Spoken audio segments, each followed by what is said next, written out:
Well everyone, we are officially here. 2023 is about to end and 2024 is right around the corner. During the past 362 days, we've had a great run as well as great movies to watch, with the majority of these movies being released this summer alone. With all that said, today I'm going to be ranking all the best and worst movies of 2023. And if there is a movie I did not include, please let me know in the comments. With all of that out of the way, my name is Derek Swords and here's the best and worst of 2023.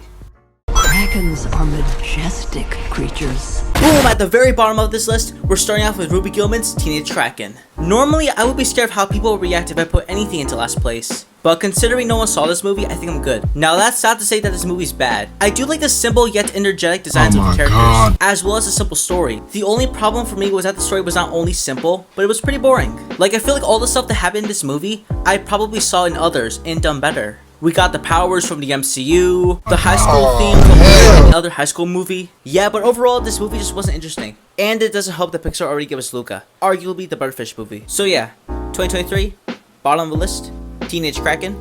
Again, it's not a bad movie, but it ain't Shrek.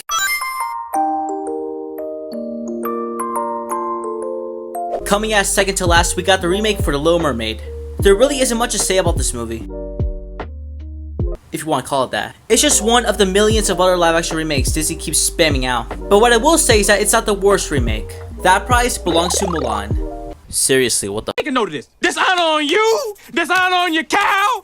Like, hypothetically, would I at some point? Is that like a personal attack or something? Wait, another bad Marvel movie?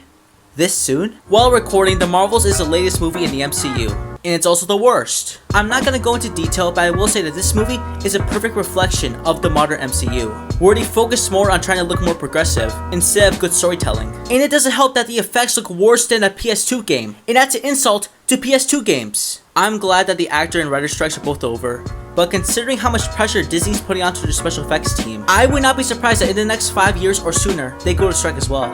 Oh, and The Marvels. It's nothing out of something. Next, we got Indiana Jones and the Dial of Destiny. While this movie was another financial flop for Disney, I still had a fun time with this one. Sure, it's not a Raiders of the Lost Ark by any means, but it was still fun. Also, I can't help but notice how much Harrison Ford does not want to be in this movie. You can just tell in his eyes. Bro was so done with this franchise. If you had Archimedes' dial, where would you want to go? Home.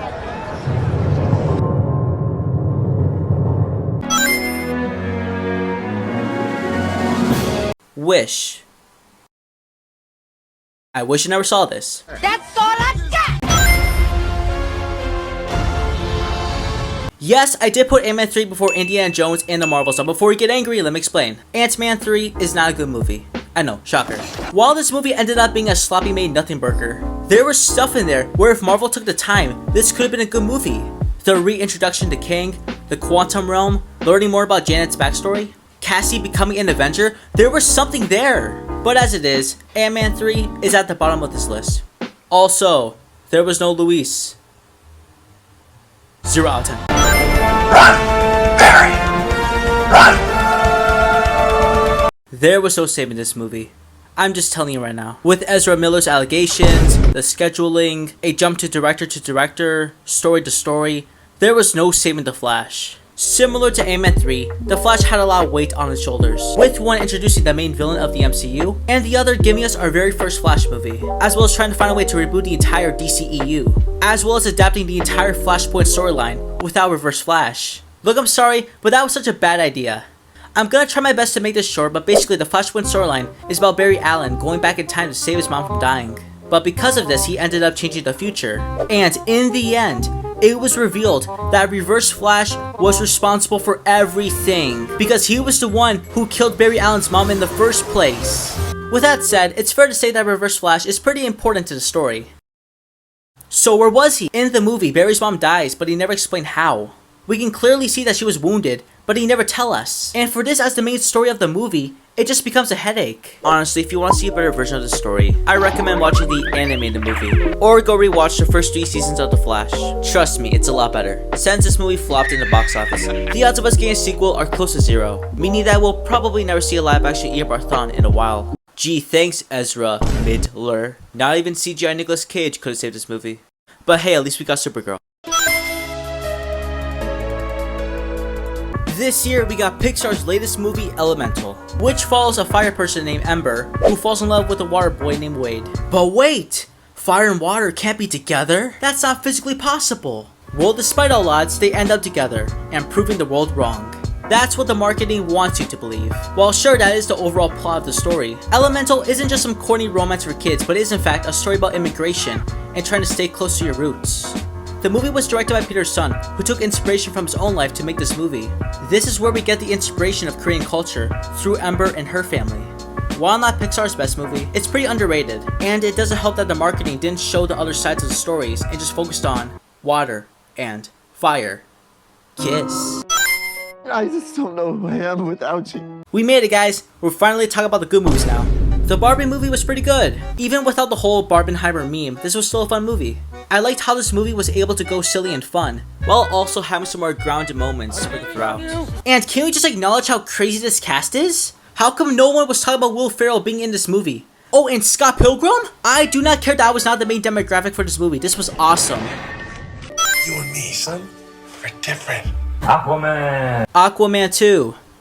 DC fans, this was not your year. All I'm really gonna say is that Aquaman 2 was pretty good. The movie was fun, had some good moments, the action was pretty cool, Black Manta was awesome, and Jason Momoa is a great Aquaman. I'm really gonna miss him. And yeah, there's not much to say, it's just a really fun DC movie. And honestly, it's pretty sad that this is the last movie for the Snyderverse.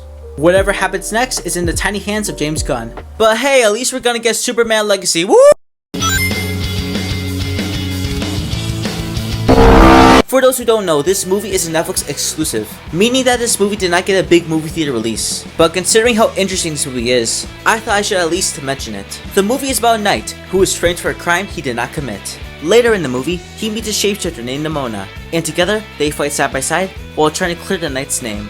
From my knowledge, this movie was originally made by Disney, but unfortunately, it ended up getting scrapped. I remember reading the books when I was little, so when I heard that the movie was gonna get cancelled, I was pretty sad. Luckily, years later, Netflix picked it up and finished it.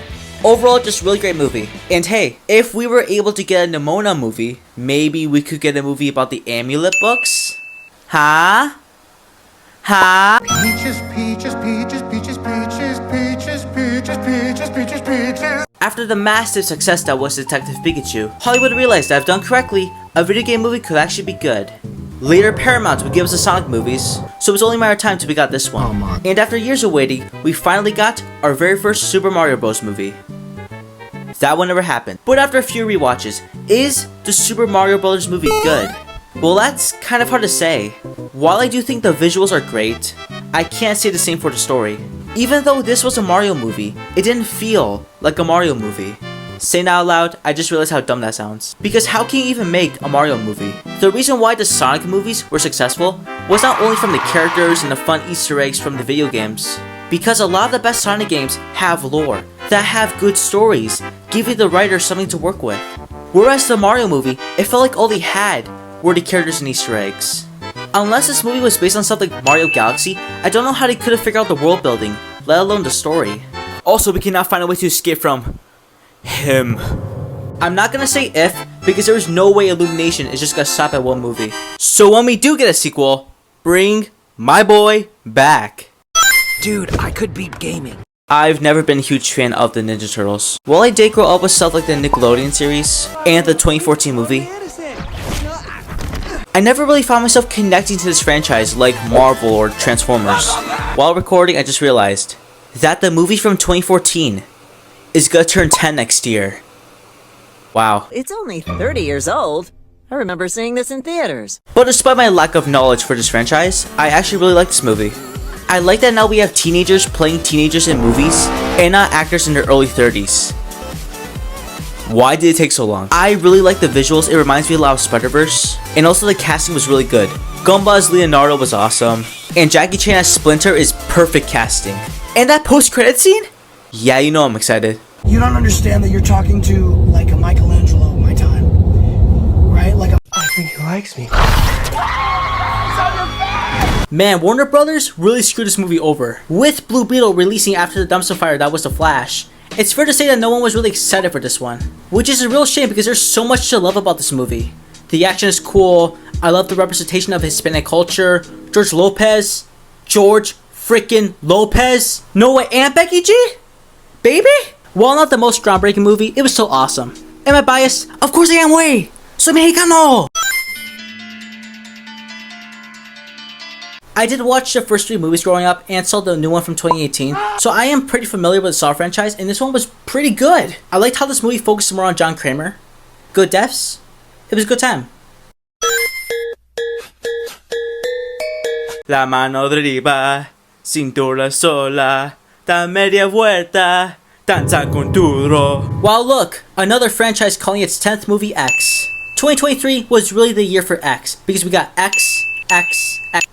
I'm not fishing that joke. As for Fast and Furious 10, it was awesome. Jason Momoa was an amazing villain. The action was awesome. The cars were awesome. Vin Diesel talking about family. What more could you want? I gotta tell you, for this movie, they went all out. Like, the stuff they've been doing in these movies, this is like MCU level of craziness. Just watch, in the next 5 years, Fast and Furious 30 is gonna overthrow the MCU. This franchise is not gonna stop. Not even God himself can. It says, now I am become death, the destroyer of worlds. The movie was bomb. Have you ever played the hit game Among Us? This hurts. Before we start this review, I'm gonna give you guys a little story time. For those who don't know, I'm 17, meaning that I was born in 2006, and next year the IRS is gonna knock on my door. This is relevant, I swear. By the time I was 1, both Transformers and Spider-Man 3 came out in theaters, and my earliest memories were me watching both of them on DVD. With that said, this franchise is very important to me. Transformers, like many franchises, has its pros and cons. From the first movie to Dark of the Moon, to Age of Extinction and the trash that was last night. Sting like a bee. Later we would get Bumblebee, and after watching it, the franchise seemed it was going to a different direction, which is good. Instead of trying to be something you used to be, why not try doing something new? And that's where we get Transformers Rise of the Beasts, which I can only describe as a Michael Bay movie without Michael Bay.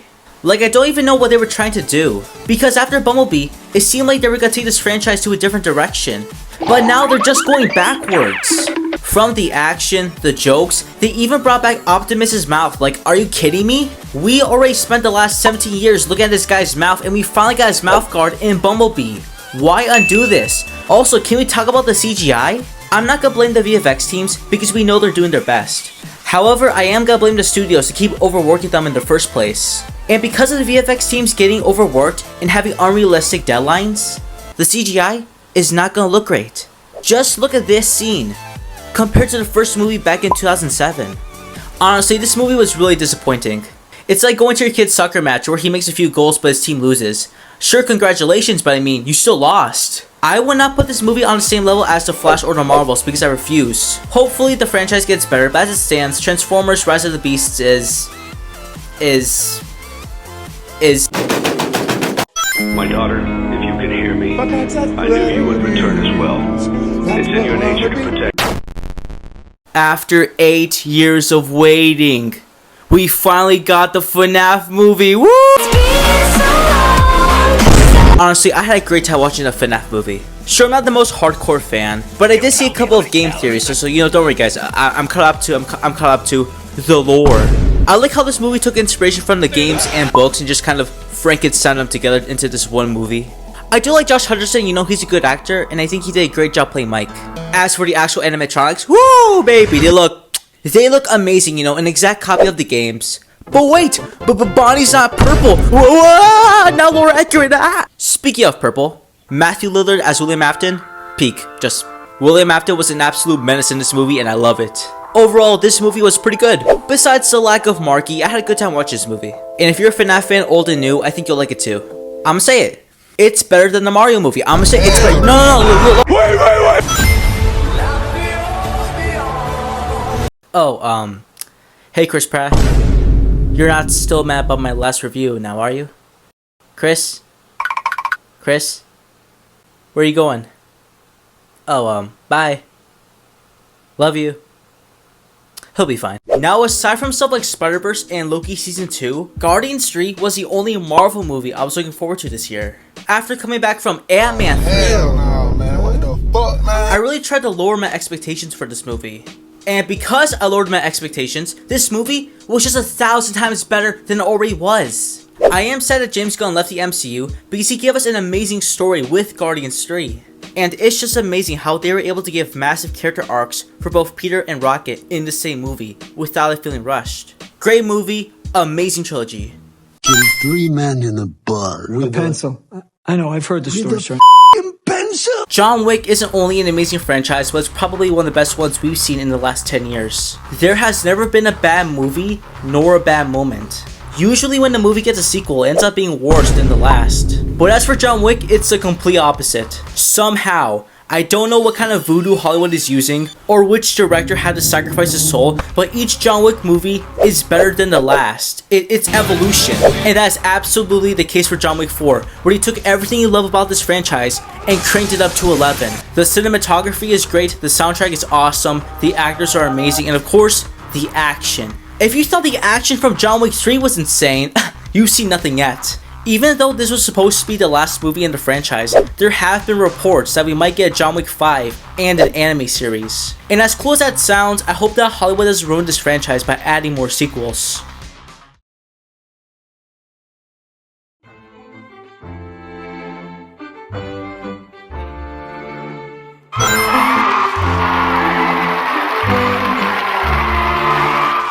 Alright guys, we are finally here. The best movie in 2023 is... The best movie of 2023 is... Wait. Dude. What is this? What's going on?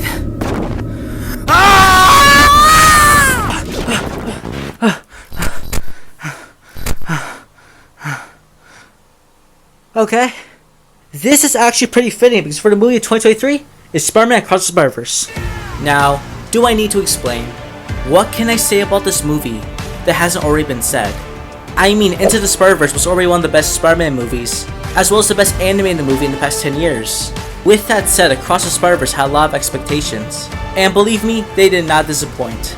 With jaw-dropping visuals, and amazing cast and characters, and don't get me started on the Spider-Wop. With that said, it's no surprise that Spider-Man Across the Spider-Verse absolutely owned this year.